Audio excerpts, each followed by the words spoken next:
So question 7.2 states that a bag contains 3 green, 5 red, and 7 blue buttons. And then they say that a button is randomly taken out of the bag. Determine the probability of taking out a red button.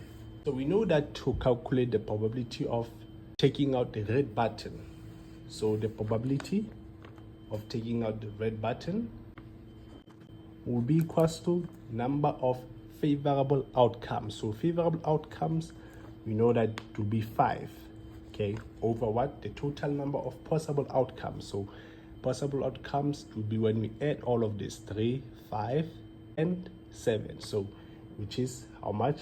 15. Okay, so it will give us 1 over 3. Yes.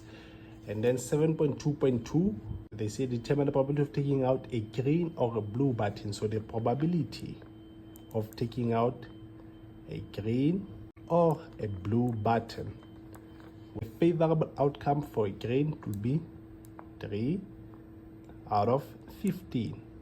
Okay, plus a favorable outcome for blue button, we know that blue is 7, so we're going to have 7 out of 15. So remember, it's a favorable outcome over what? The total number of possible outcomes. Okay, that's why we have 3 over 15 plus 7 over 15.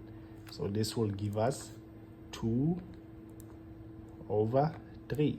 7.2.3, they say that determine the probability of taking out a yellow button. But remember that we don't have any yellow buttons here. So the probability of a yellow button will be 0. So probability of a yellow button will be equals to 0.